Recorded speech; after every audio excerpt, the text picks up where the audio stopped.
Hey everyone, welcome back to the channel. Today, we're diving deep into something that affects so many of us.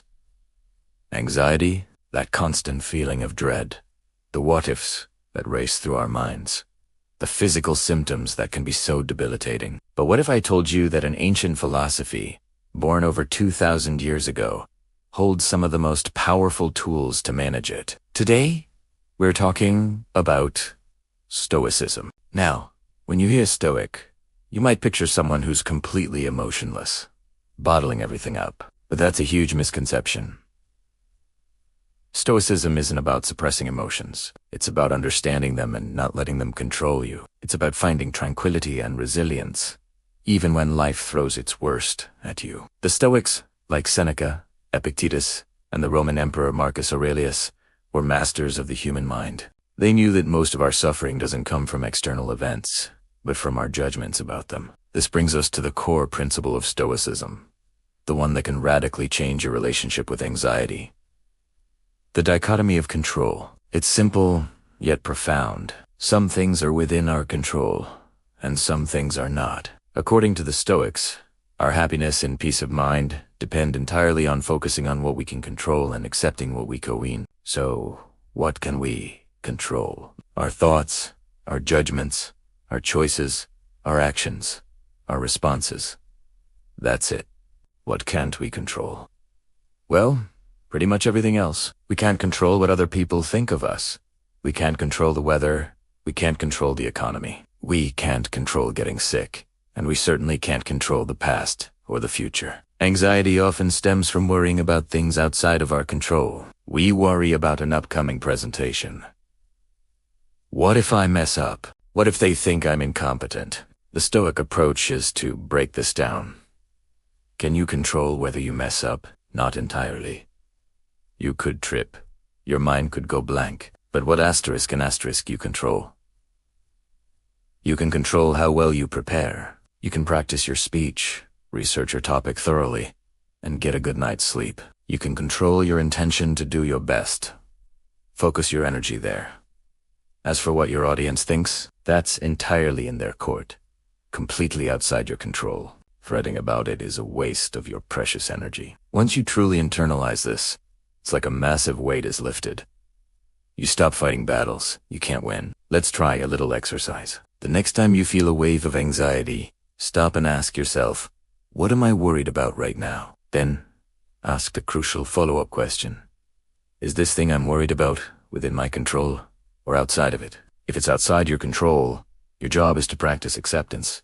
Acknowledge the reality of the situation without adding a layer of negative judgment. You can say to yourself, I cannot control this, so I will not let it disturb my peace. If it is within your control, then your job is to take action. What is the very next, small, practical step you can take? Don't worry about the whole staircase. Just focus on the first step. This shifts you from a state of passive worry into active problem solving. Another powerful Stoic technique is called negative visualization, or asterisk. Premeditatio malorum asterisk. This might sound counterintuitive. Why would we want to think about bad things happening? But it's not about morbidly dwelling on disaster. It's a strategic exercise to build resilience. You take a moment to imagine losing things you value. What if you lost your job?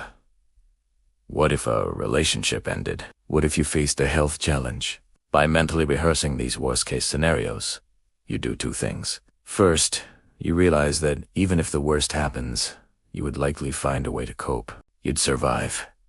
You're stronger than you think. This robs the future of its terror. Second, it makes you incredibly grateful for what you have right now. When you imagine not having your health, you become deeply appreciative of the simple fact that you can breathe easily today. When you imagine losing a loved one, you cherish your time with them more fully. It transforms anxiety about the future into gratitude for the present. It's not about expecting the worst. It's about appreciating the best while being prepared for anything. Marcus Aurelius, one of the most powerful men in the world, wrote his meditations as a private journal to remind himself of these principles. He often wrote about the impermanence of things. He would remind himself, you could leave life right now. Let that determine what you do and say and think.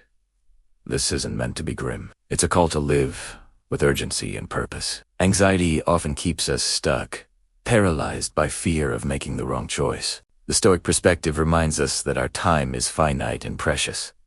Don't waste it on pointless worry. Focus on living virtuously and authentically. In this very moment, this is the only moment you truly have. Let's talk about reframing our thoughts. Another key Stoic practice. The philosopher Epictetus said, "It's not things that upset us, but our judgment about things. An event itself is neutral. It's the story we tell ourselves about it that causes pain." For example, getting stuck in traffic isn't inherently bad. It's just a fact.